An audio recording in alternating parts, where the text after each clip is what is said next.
So this is our schedule for the rest of the semester. I don't anticipate that there will be any changes, but if there ever are any, I'll always put it in the slides. But let me talk about the finals real quick, just so you can kind of start preparing yourself. Historically, in the years that I've been teaching Algebra 1, 2, kids tend to not really do well on their finals.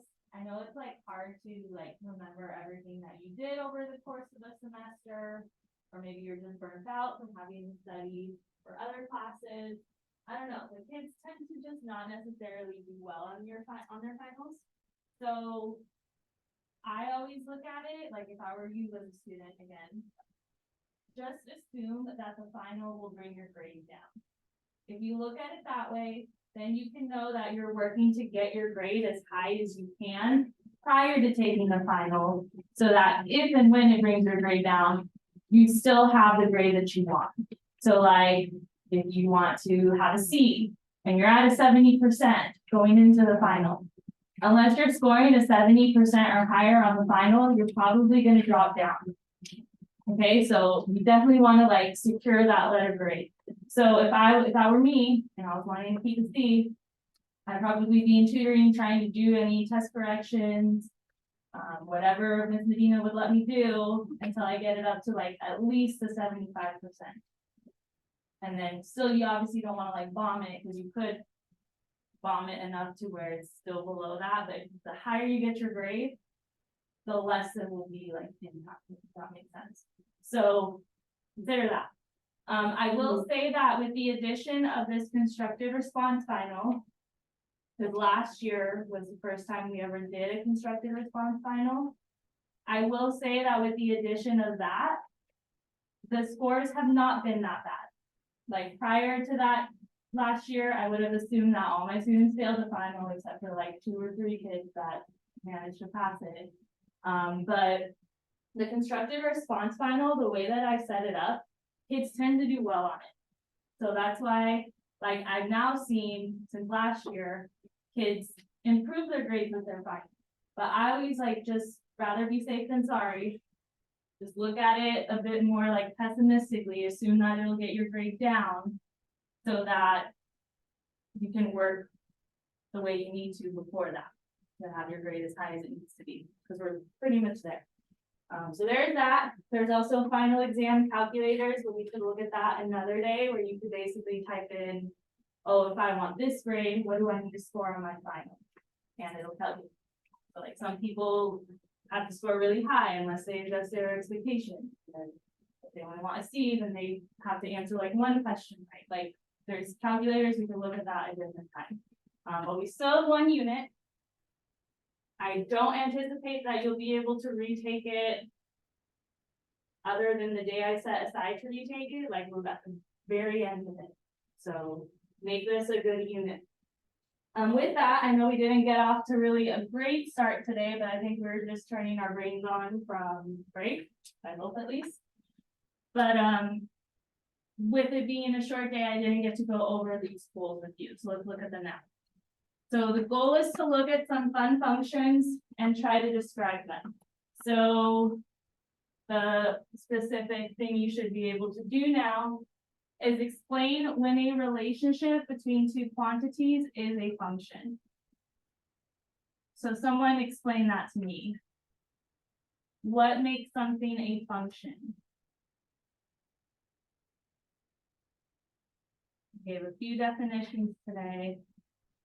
How do I know when something is a function or not?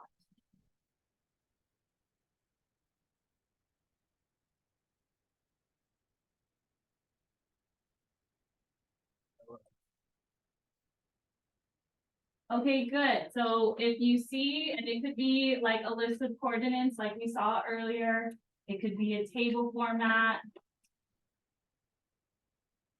If you see that none of the x's repeat, it really doesn't matter what the y's are. They could all be the same, they could be different, it could look like they're following a pattern or not. But if you look at a set of values and none of the x's repeat, then it's already a function. If the x's repeat, just one of them has to repeat. And say 1 repeats, but its y value is still 3. Is it a function still? Yeah, because it's not a different output. So functions are one output to every input. Now say I add another coordinate like this. Now is it still a function? It's not a function because what's wrong? We have 2 4s for the x's, but they have different y values. The fact that they have different outputs, and it's the same function that we're talking about, that's what makes it not a function.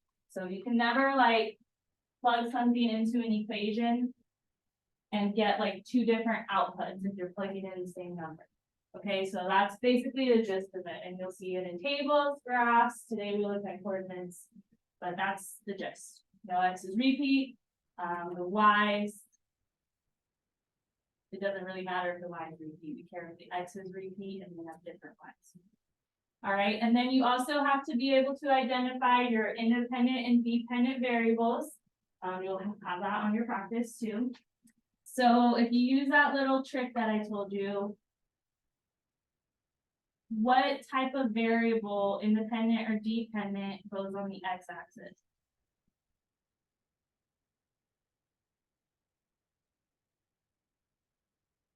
What type of variable goes on the y-axis? So which one's dependent, which one's independent? Okay, good. So here was that little trick. You can make a D with the y-axis, not with the x-axis. So whatever is dependent on something, like say the cost of something, depends on how much you're buying.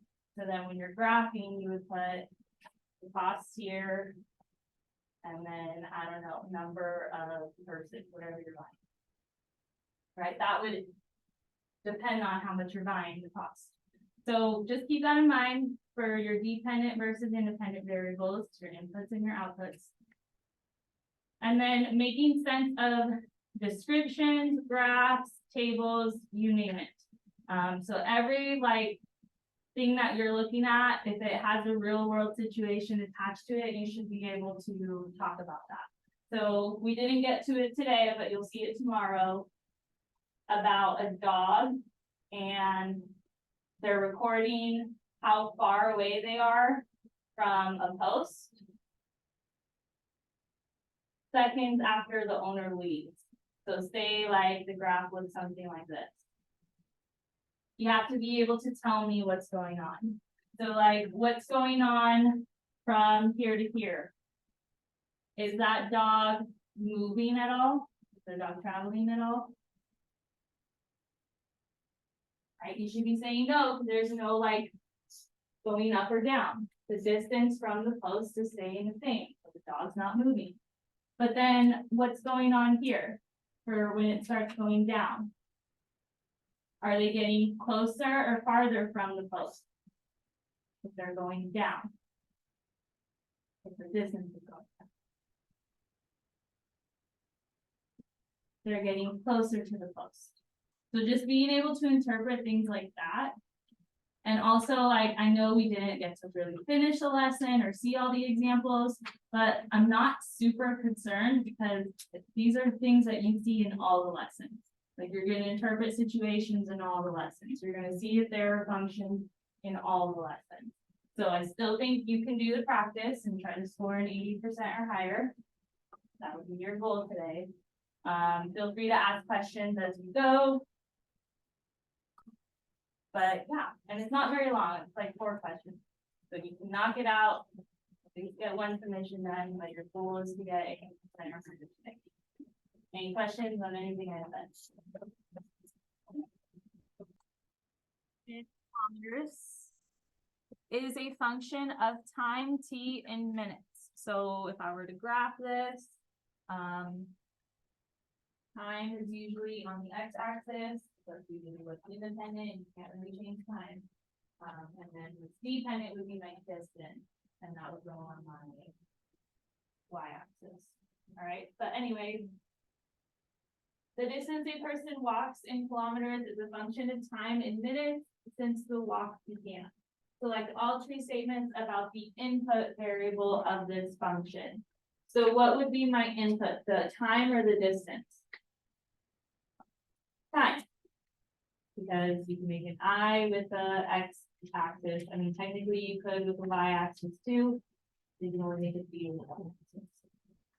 So yeah, time is the input, but not distance. Distance would be my output. Time since the person starts walking is the input. So I guess they're getting more specific. So we might have to revise our choosing speed. But time since the person starts walking is the input. Do you guys like that one? You think it's better than B? So let's uncheck B. T represents the input. You guys agree? Does D represent the input? Okay, I agree. D was distance. Don't take that one. The input is not measured in any particular unit. That's wrong because the unit is what actually? Minutes. So minutes, seconds, days, weeks, those are all units. It did give us a unit, so don't pick the one that says it didn't. Is the input measured in hours? And for each input, there are sometimes two outputs. Because you can't be in two places at once, right? So even if she went like back and forth or whatever, she can't be at two places at the same time. So we can expect this to be a function. So we shouldn't pick that last one, just these two. Okay. Questions on them? All right, questions on any others? Jaden? Number one. All right. So number one, the relationship between the amount of time a car is parked in hours and the cost of parking in dollars can be described as a function. Which statement about the function is true? Select all that apply. So if you were to graph this, that kind of helps me figure out what is what. Would the costs go on the y-axis or the x-axis? Is the cost dependent on something or independent? It's dependent on the time, right? Because if they're charging for parking, sounds like based on the hours that you're there. And I told you before, time is usually on the x-axis, but time of some sort will usually be on your x. The cost depends on how many hours you're there. And it also has a few graphs. So this one already kind of looks good, but let's just go in order. So would you say that cost is the dependent variable then? If it's on my y-axis? So then take that one. The amount of time that a car is parked is independent. Do you guys agree with that?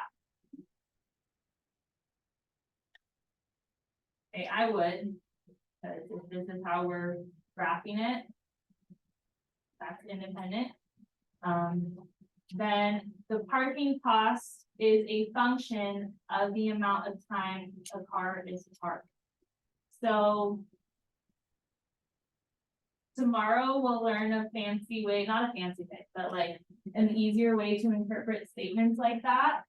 So when it says function of, what follows it will be like your input, if that makes sense. So if this is saying the function of the amount of time the car is parked, is that my correct input? The amount of time the car is parked? Yes, because it's my independent variable. So this is so far looking good too. Suppose it costs $3 per hour to park with a maximum cost of $12. This graph represents the function. So yeah, it doesn't exceed past the 12. Let's see if it costs $3 per hour. That means that 1 hour it should be at 3 then. And is it? So then don't take that graph. If the bell rings, you're free to go. But otherwise, you can stick around for the rest of that extension. So suppose it costs $3 or $3 per hour to park with a maximum cost of 12. So yeah, it doesn't go past the 12. But if it costs $3 per hour, at 1 hour it should be at 3, which it is. At 2 hours it should be at 6, which it is, so make that one. And then the 0.39 means it costs $3 to park for 9 hours. You guys agree with that? Because what is our X supposed to be? Based on our axes label. Good, so this doesn't make sense. You pick the one that says 3 hours. Oh, yeah, William, all right, if not, just watch the end of the video, and it is all right, so those 5.